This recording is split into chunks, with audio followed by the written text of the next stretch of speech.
Oh my God, have I been waiting to do this one since the news broke the other day that Alec Baldwin crashed his Range Rover, which he made a point to say it was his wife's. Why, I don't know. Wrapped it around a tree, basically. Okay. I have a lot to say about this.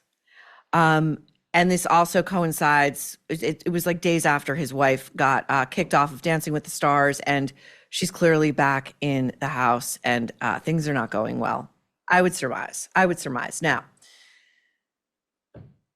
I have several things to say about this. So he crashes his, there was a nor'easter here, okay?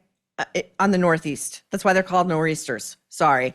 And he's out driving around like an asshole. If you don't have to be on the road when it's slick and windy, especially out in the Hamptons, which like there are very few buffers out there. It is a lot of farmland. There are no buffers. It is very raw out there in the fall and the winter, and it's beautiful, but it's raw. But no, Alec Baldwin had to get in his Range Rover and go drive somewhere around noon. Okay. So he crashes this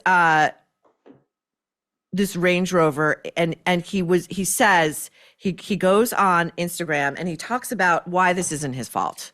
And, you know, is this any surprise? Because this is a guy who killed Helena Hutchins by shooting her with a loaded gun that never should have been loaded on the set of Rust, and said it wasn't his fault. She told him where to point the gun at her, and it wasn't his job to know that the gun was loaded or not. It was just his effing production. Oh my God, it wasn't like they had a million complaints from the underpaid crew that there were firearms being played with left and right, and there was no sense of protocol or safety in place, and this was an accident waiting to happen.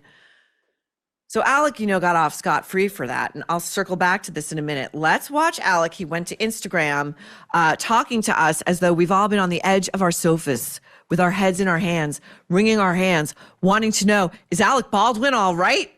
Let's take a look. I just want to post a quick message. I got all this inquiries about my car thing this morning. I was in a car accident this morning. I'm fine. My brother Stephen was out visiting me. Thank God. On Long Island, and we spent the weekend out there for the film festival. I do want to take an opportunity to congratulate everybody on the staff of the film festival, David Nugent. First things first. And everyone, Casey, everyone. Killed someone. I can't think of all the names. Our board, our sponsors, Stuart Suna, my co-chair on the board, Randy Mastro, everyone. On the okay, we're just going to stop it. This sounds like an Oscar speech. You can go watch the whole thing if you want. Alex says it wasn't his fault. Okay, he says he was just trying to make a turn, and like the garbage truck in front of him effed up. It was the garbage truck driver's fault, and that's why he crashed into a tree. Now, I'm going to tell you a few things that I know personally. Number one, I live out east. Like, you guys know this, okay? The top speed limit, is like 40 miles an hour. The average speed limit is like 30 miles an hour. And the cops are out there on Route 27, where he crashed his car, constantly with their radar guns, because they make a lot of money giving assholes like him tickets. Secondly, the most dangerous thing an impatient driver can do, I'm going to surmise that Alec is impatient. We know he has rage issues.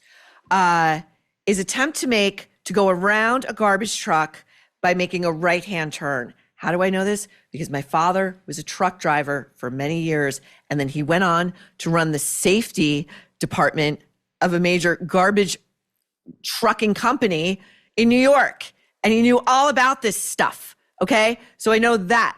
Thirdly, when somebody like Alec Baldwin does that and then tries to put the blame on the truck driver, you know what's going to happen? That truck driver is going to be out of a freaking job, and they're not going to get hired by another trucking company because they caused a serious accident. At least as in Alex telling, wasn't his fault. He was just behind the wheel trying to make an improper turn because he couldn't wait for the garbage truck to get done doing its business, because there's probably garbage backed up because there was a nor'easter, okay? Now, the other thing I know, those trucks always have cameras everywhere, including on the inside, because when stuff like this happens, the heads of those companies and their lawyers need to get eyes on it to know what is what. So Newsmax got the dash cam footage of said crash and put it on the internet. So let's watch it. Alec, I hope you're watching. Now, with video, you will see only here on Newsmax. We've just obtained exclusive dashcam video showing the moment actor Alec Baldwin crashed his SUV on the east end of New York's Long Island. The video is from the front-facing camera on a commercial truck.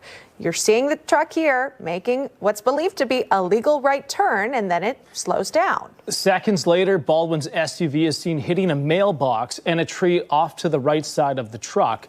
The actor, an outspoken Trump hater, claimed on social media that he was driving his wife's Range Rover with his brother Stephen Baldwin in the passenger seat. He said he was trying to avoid hitting this truck, so he veered off the road into the tree. It does not appear, though, that anyone was injured in the crash, but obviously not That Baldwin's is not first possible. encounter Okay, we with can stop police. right there. First of all, I love how they dug in like avowed Trump hater. Like the minute the car hits the tree, you know, as if it's sort of like a thing from the gods. Very funny. And I'm laughing only because nobody was hurt. But secondly, that footage contradicts exactly what Alec said. Alec was trying to get around the truck because he didn't want to stay behind it. He needed to get somewhere. He needed to get to his film festival where he's a big shot.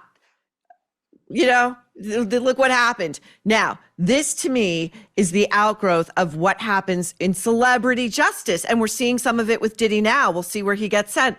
But Alec Baldwin, his trial ended and he cannot be charged again in the shooting death of Helena Hutchins because the prosecution made legal errors that disqualified the case from moving forward. Okay. But this is, I'm telling you, this is what happens when these celebrities face zero consequences, even for ending a life in a violent and brutal manner, and then refusing to take responsibility for it, to express remorse for it, and they get off scot-free.